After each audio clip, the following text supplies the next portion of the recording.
everybody. Super excited for today's show. This is going to be a little bit different. I know a lot of times on the Dope CFO podcast, we talk to other accountants in the niche, people in the Dope CFO program, but today we got a special guest, Dave Alport, super excited, dispensary owner, multi-state vertical operator, been in the industry since even way back before we met 5-6 years ago. And so I want to, we're going to cover a lot of ground. So first I'm going to turn it over to Dave. Introduce yourself. And before you go into kind of your cannabis, is kind of your background, and we'll get started with that. It's always a colorful story, how people even ended up in the industry at all to start with. Well, first off, thank you for having me. It's very kind of you to take this time out of your busy schedule to meet with me and talk about these things. So, and about Bridge City. So, I appreciate you having me on. So, we're super excited. Yeah. So, my name's David Alport, and I'm with Bridge City Collective. And to give you a little background on my start in the industry, so I went to school for business. To University of Puget Sound in Seattle. And after college, did a little bit of time at Nike, working over at the headquarters here in Portland. Yeah. And then also worked for a little bit on the Mercantile Exchange in New York. So I was kind of going down that path, and I ended up trading into the recession in 2009. And so at that time, moved back to Portland. I had been involved in the cannabis industry and kind of knew quite a few growers and people in the industry, but at that point kind of made it my professional career, where I went, full steam ahead and went into commercial production and turned it into what eventually became my full-time, my business. So that was in 2009. And I really honed my craft as a top shelf cultivator for the medical market. Founded Bridge City Collective in 2010 as a direct to patient resource. At that time, I had considered opening up one of these stores in Portland, but didn't.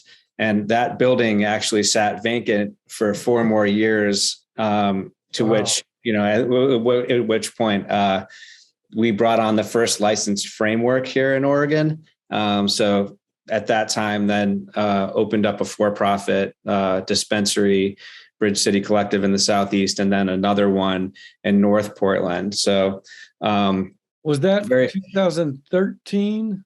That was 2014. So this store on Williams opened June 11th of 2014, and the one on Southeast Grand was July 28th, 2014. So, we were 2 of the first stores and original kind of known stores in Portland. Now, let me ask you, jump in real quick. So just because I sometimes get my dates confused, I think Colorado legalized 2012, and then Oregon, Washington. I can't remember who went first. Was it 2000? Were they both the same year? It was right around the same time. Yeah. So we were right in that early it was Colorado first and then us right after that. Oregon decriminalized in 1977. So we were the first state to decriminalize. And we were the second state to have a medical program. So California had their medical program in 1996, and Oregon established theirs in 1998. So I love to talk about that fact of just how that whole almost 20-year period, it was just kind of drifting along over here on the West Coast. And then with Colorado jumped in, it kind of gave this kickstart. And then Oregon, Washington, and then California. And then all of a sudden, a few years later, and holy crap, almost every state is legalized. And it's just gotten quicker and quicker, the speed every year. When you look at decades, it's like, holy crap, what's happened the last 4 or 5 years is just nuts. Yeah, it's pretty crazy.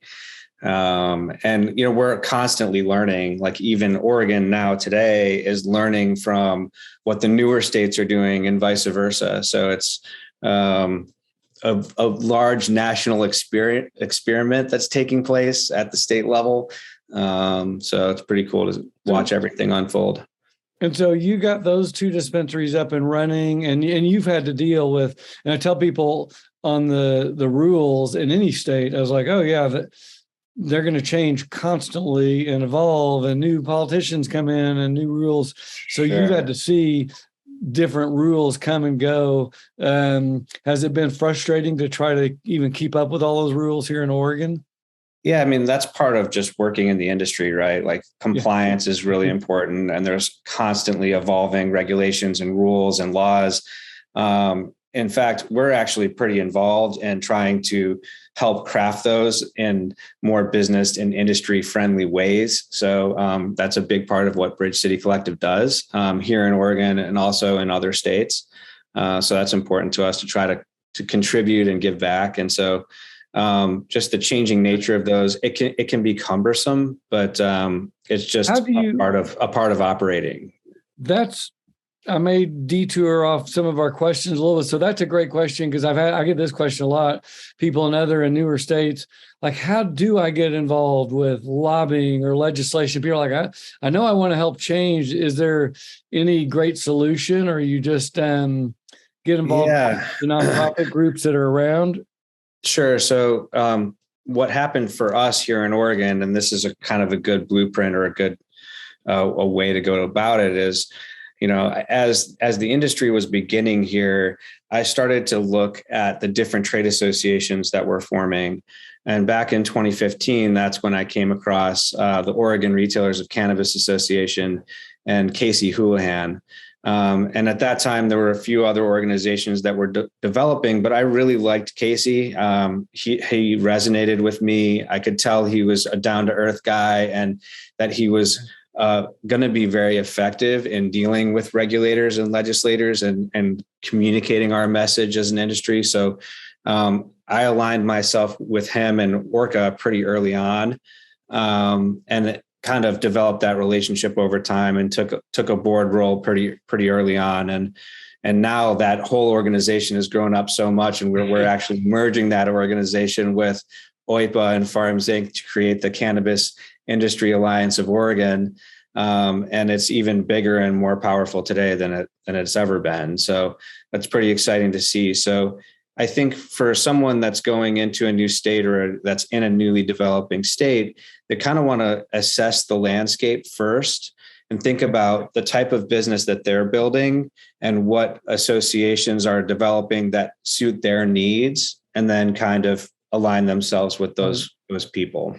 And a great point you pointed out, and we've seen other people do this, is it's not that super hard. Once you do find Orca or whatever, they often will need new board members or just new members, and you can contribute, or and there's just so many organizations I've seen come and go, whether it's Women of Weed or I mean, there's women groups or dispensary groups or farmer groups or whatever they are. There's lots and lots of groups.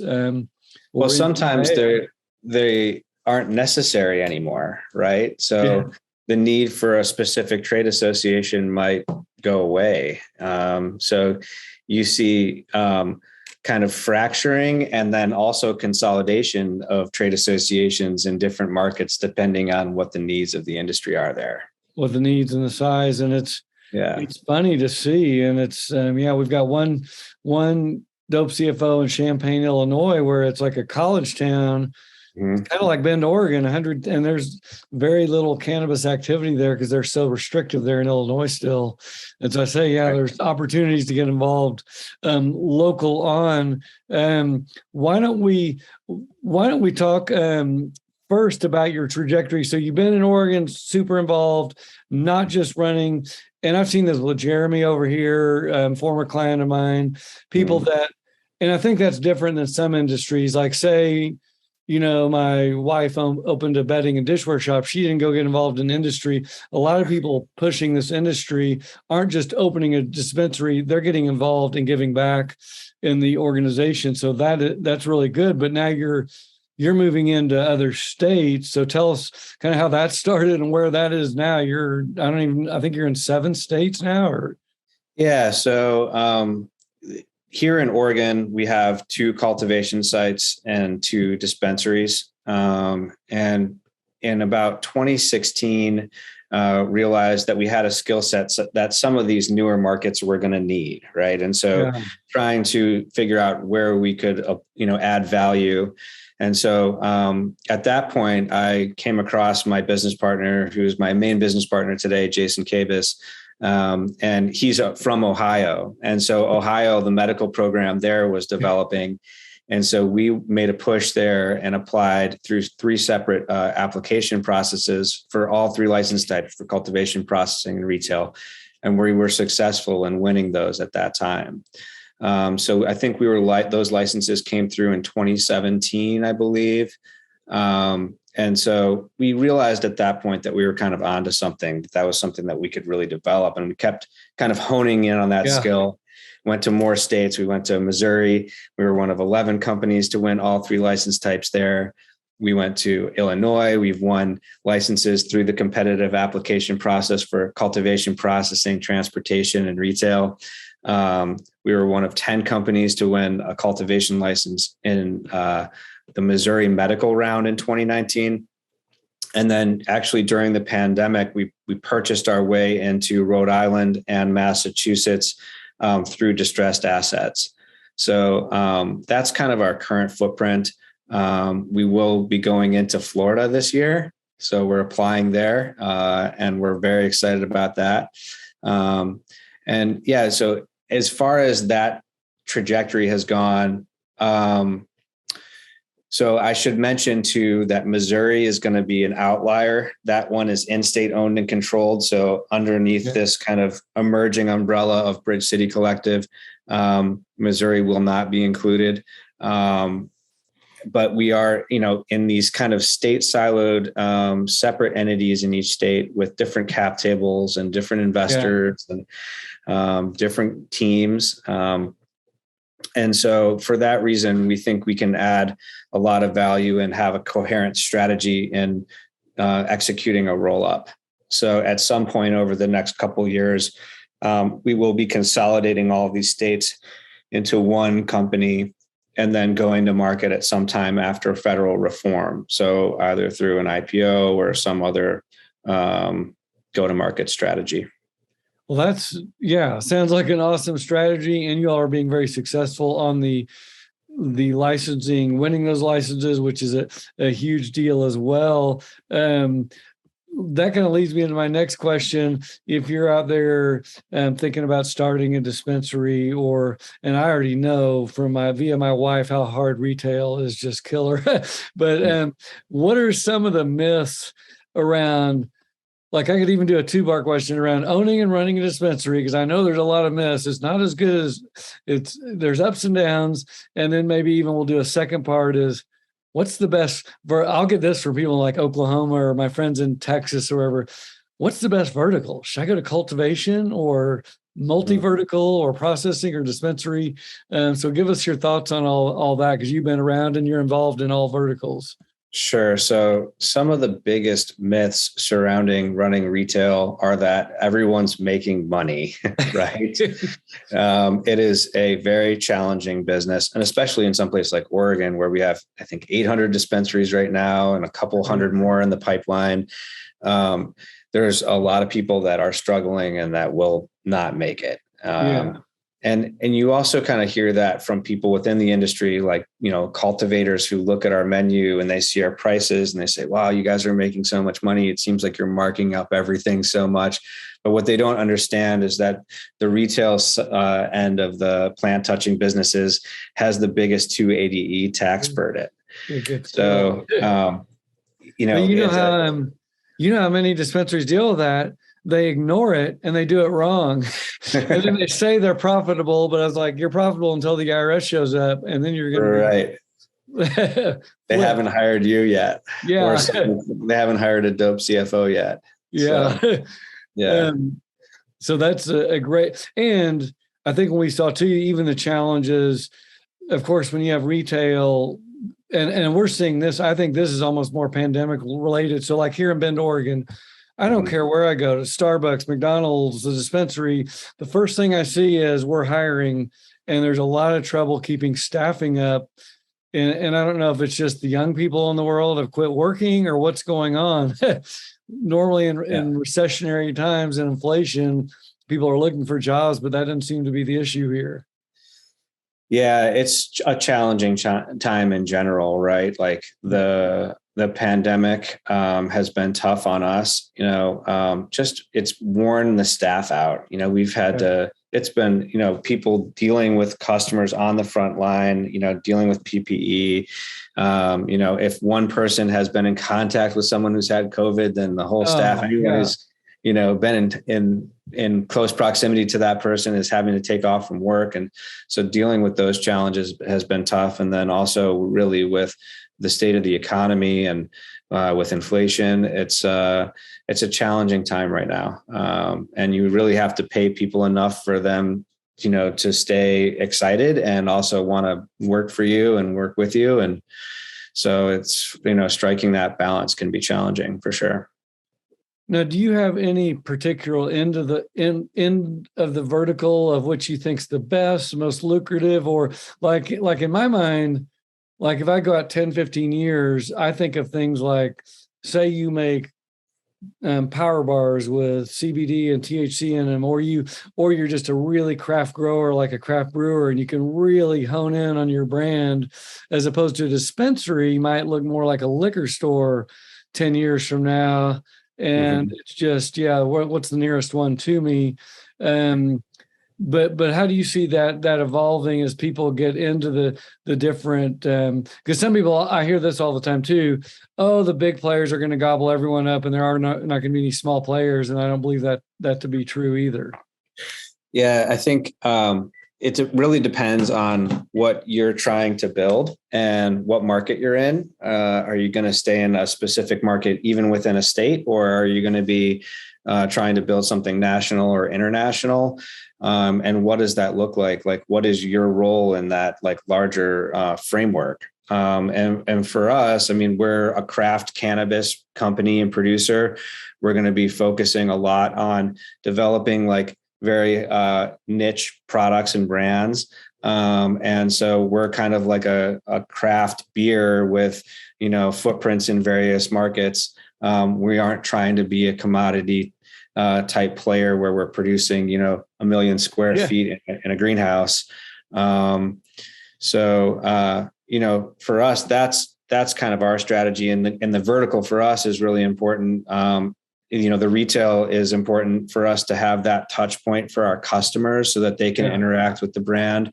And also in some markets, if you have a limited license structure, it can be very challenging as a wholesaler to get onto the shelves, and that real estate on the shelves is really important. Super valuable. But it's different in every market. And, someplace like California, everyone has to go through a distributor. So there's a forced transfer in the supply chain where that's an integral part of the operations there and how the industry works. Whereas in Oregon, you don't necessarily need to do that. You can sell from your farm directly to a dispensary. So the distributor here in Oregon is going to have a more challenging time than the distributor in California. And and we won't even go down the California rabbit hole because what a challenging state that is on every front. Yeah. No, that's great. Yeah. So, and I would say what we're seeing now, or what is being discussed as far as the larger MSOs are concerned, is more consumer packaged goods companies, right? That they're trying to position themselves as CPG companies, building huge brands with gobbling up market share for these larger brands, and then ideally selling those to someone like Coca-Cola or some of these other global conglomerates. So I think that's some of those guys, that's kind of their play. So yeah, I think it really depends. And it depends on what you're trying to do. It's going to be, so this is another topic. Let's dive in a little bit to this on the valuation side, because this comes up all the time.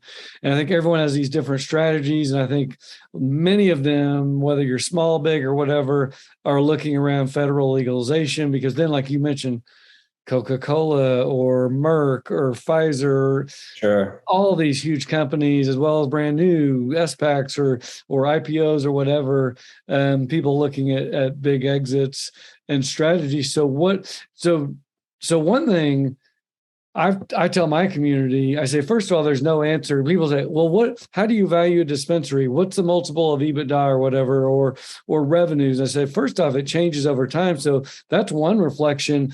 So you've owned a dispensary for almost 10 years in Oregon. The value of that dispensary with that location and that sales footprint has probably gone up and down over the last 10 years, depending on the market. Sure. So it used to be customary that the dispensaries were being valued as a multiple of revenue. And that was because of 280E. That was a way for dispensaries to be valued without having to consider, that massive tax burden. And because of 280E, you have people that are, or businesses that are kind of shifting costs into cost of goods sold. So sometimes those margins don't look right. And so you see a fluctuation on the retail side of a multiple of revenue, but you're also seeing like a multiple of EBITDA more and more these days. And that's becoming true across the board and across all verticals where, cultivation, processing, and retail are a multiple of EBITDA, and that's more common. On the revenue side, were you seeing typically 1x revenues? Because I saw a couple of deals around a while back. And I know at one point there was that Canadian deal that was coming in trying to gobble people up. Yeah. I've seen everything from 0.8 to like 2 times revenue. So it's a big range. And I say part of it too, especially on the retail side, is location. Like if someone sees a key location that they want, it might be better than, like in Bend right here, there's some really nice locations. And then there's some other ones that aren't quite so nice. At least I wouldn't want to own, but even so, I know a guy that got out pretty nice pay. I think it was a little over 1x. And I saw the similar in high tech, and when some of these companies that are losing money for years and years and years, but they're still selling a multiple of revenues, even though, they may be losing $1 gazillion. And then even the public companies like Tilray, they're again losing lots and lots of money, but their valuations have gone, at some points they've been ridiculously high. And very low. And very low. So undervalued too. So over and undervalued. Yeah. And when you get a new industry, high tech was definitely like this. I mean, and so people talk about Amazon, the stock price, like over the last 20 years, a big part of Amazon's history, they were not making any money, but the stock price, forgot what I heard it when it was from its peak to low, like 6 different times it dropped like 80% in price or whatever it was. And so these wild swings, we see the same in crypto, we see the same in cannabis. And so when you have new industries, you got to be able to stomach wide price swings. And I think for a publicly traded company that's, operating, you need to have really strong cash flows and profitability so that you're not relying on that as much, right? On that investment in the public markets, because that could crush you. So if you're building out too much and you don't have the position to support that and you're publicly traded, that could be a challenge. But comparing, the cannabis industry to tech industry, that's tough, and the investors are looking at those in different ways. So. Yeah. And I tell people if they say, I'm going to start a dispensary, Oklahoma's kind of the same. There's a gazillion dispensaries. It's like, look, if you're not funded, you don't have deep pockets, it's going to be really tough. There's going to be a lot of competition. And and even we saw it in Oregon too, people were picking up assets, coming in 2017 or 18 or whatever, and just, you spent 10 million building out that farm, I'll give you $1 million for it. And it's already built. You don't have the time factor, and you don't have to spend 10 million to build it out. So we're starting to see that right now too. We're in another down cycle right now. And it's peculiar to me when you see new money coming in such a challenging market. But so them come in. So doing it. Well, that's great to know. Let me see here. What I wanted to ask too. This is always a good question. What if you could kind of go back in time to 2012 or 10 or whenever, like, and had to do all this over? Would you do it exactly the same way you've done it? And because you're pretty successful, so you've had a really good 10-year run. Well, I would say that, this all is a very big startup still for us. We're relatively small based on the size of the footprint that we're building. So we haven't really hit that inflection point yet of being operational with that large of a revenue and profitability. We are operational in 4 states, but it's relatively small based on, the size of the company that we're building. But, would I change anything? Of course, there's a lot of mistakes that, I've made that I would have, if I could go back and do those differently, hindsight's 2020. Yeah. But also that's how you learn, right? Is just kind of throwing yourself into the fire and getting into it and seeing what happens in a lot of ways. But if there was any kind of advice I would give to someone who's starting a new cannabis company, I would say, really kind of think about your marketing strategy and be prudent about how you're spending those dollars. So kind of spread your money out in a bunch of different ways and test things out in like small amounts, and then figure out what's working for you, and then kind of really double down on whatever that strategy is.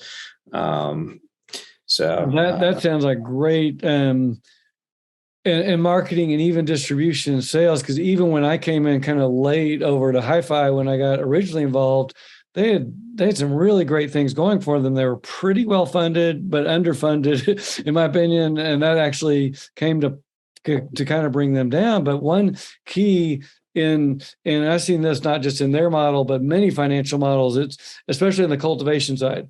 We got this whatever square foot facility. We're going to grow X number of pounds of pot, and we're going to sell it at this price, and we're going to sell all of it at this price.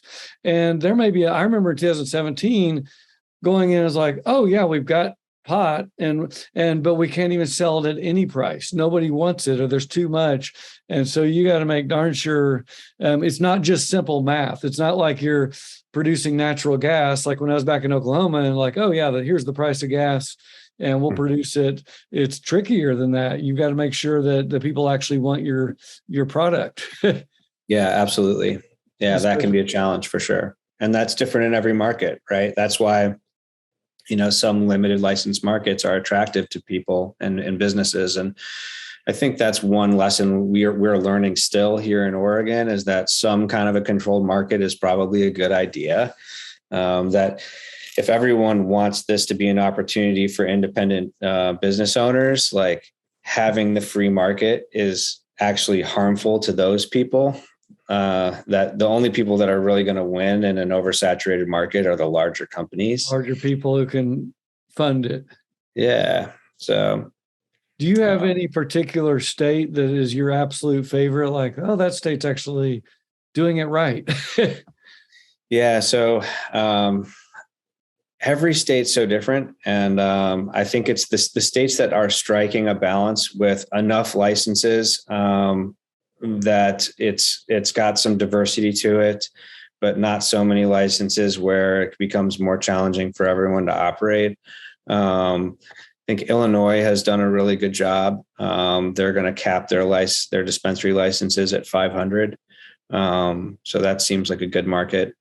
That's pretty well balanced. And I think you asked me this earlier, not on this call yet, but what I thought about the licensing schemes and the various and the regulatory frameworks in the various states. And there's a couple ways to look at it. I think there's 3 ways to look at it. There's the fact that this shouldn't be illegal in the first place, yep. Right? Like, so prohibition has been wrong.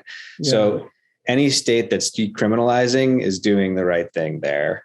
And then looking at this through the lens of social justice, I think is really important, because there's people in communities that have been adversely impacted by prohibition, and that needs to be recognized and addressed. And so anytime like a new state's bringing on licenses or developing the industry, when they have that in mind, I think that's really important.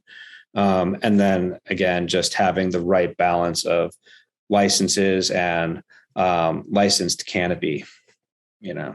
So. And doing a state and like you said, like 800 dispensaries for Oregon is way too many. We only have one big city here, and it's not even that big. And then you look at Chicago, or Illinois is like 3x Oregon or whatever it is. Having more diversity to you want to have enough to provide those. And we hadn't even talked about all the social equity issues that we're seeing, where some of those people got to be super careful not to get tricked by their investors and people coming in saying, "Oh yeah, we'll give you money to get your license," but then trying to take over the whole company. After kind of beating the whole idea of it, like, "Oh, we're going to give Sally this equity license," but really the big deep pocket investors are going to come grab it and control it. Depending on how that plays out, it still might accomplish the goal that the state and the program is intending to do. So, in Illinois, for example, there's people that basically got these, golden tickets. They're getting paid $5 to $10 million for that. That is a massive life-changing amount of money for those people. Okay, don't tell me. So it's funny you mentioned that, because one of those golden ticket holders, their investor offered them $300,000. They already had 40% for getting the license, and they offered them, I think, $300,000 for another 50%. And that was my exact comment. Are you nuts? This license is worth $10 million at least. Don't sell them half of it for $300,000. But I think you're right. Those licenses are worth a lot of money, and they need to recognize that. But they need that support. They need people that can operate, people like your company that can actually know how to run a business. Because running that's the other challenge, right? Because and New York's trying to figure this out. The Dormitory Authority is raising a $200 million fund for this, and they're going out and they're securing like 100 or 150 retail locations that they're going to build into like a certain condition, and basically gift those to the licensees and say, okay, here's a store, here's funding from our Dormitory Authority. Now you can build this store. But the other thing that they're trying to do is make sure that the people that are winning those licenses, not only have they been adversely impacted, so they've been arrested, but they've also had business experience, like operating experience of any business type. And so I know that's a smaller pool of people, but I'm sure there's certainly more than 150 of those out there. And they're kind of thinking about it in that way to try to set them up for success. And in Dope CFO, I think on our side, kind of, which I always look at the back half of the company, which is accounting, tax, HR, compliance, all those kind of things, we can hopefully help. And we encourage Dope CFOs to go volunteer, at least with one or two social equity applicants. You'll learn a ton of stuff. You'll be helping someone because they need a ton of that guidance, and they're actually fun to work with because they know they need that guidance because they might not have that kind of experience. Sure. Yeah. And by the way, I know you've worked off and on with some Dope CFOs, so I'll get after you for not a plug, but have you had a good experience with any Dope CFOs? So I think we met in 2017 or 2018. When did you found Dope CFO? It was right around then. And so I was kind of in this weird transition where I was still trying to get clients, but I was launching this. And I think late 2018, it was when I was like, no more client work. Yeah. So at that time, you introduced me to Summer Wilkinson, who did your program, and Frank Palomino, who's also a Dope CFO. Yeah. And we still work with them at the stores here in Portland today. And they've done a great job. They're doing gap accounting here for the stores, and all of our accounting is very buttoned up. And that's so good to hear. And I talk about Summer a lot on my podcast and my groups because she was so amazing where she was sitting there in Dallas, Texas. And most people who buy my program now actually talk to on the phone, but she just gave me an email and was like, I think she wanted some work papers. I just launched it. She's like, I want to do this. I want to go into cannabis. I mean, cannabis was legal nowhere back then. It was in Oregon, Washington, and Colorado. Here she is in Texas. And I was like, great, you come jump on these Oregon clients and actually do things right. And she's super sharp. Yeah, she's great. She's done a fantastic job for us. So that's awesome to hear, and just showed how really, if you do good and that's my pitch to Dope CFO too. It's the same exact thing to a dispensary or a brand. If you can develop a high quality product, there's always room. My favorite motto is Daniel Webster 200 years ago. There's always room at the top. So whether that's the highest quality craft brew or the best joint or the top level accounting services, there's always room for you right now, 100 years from now.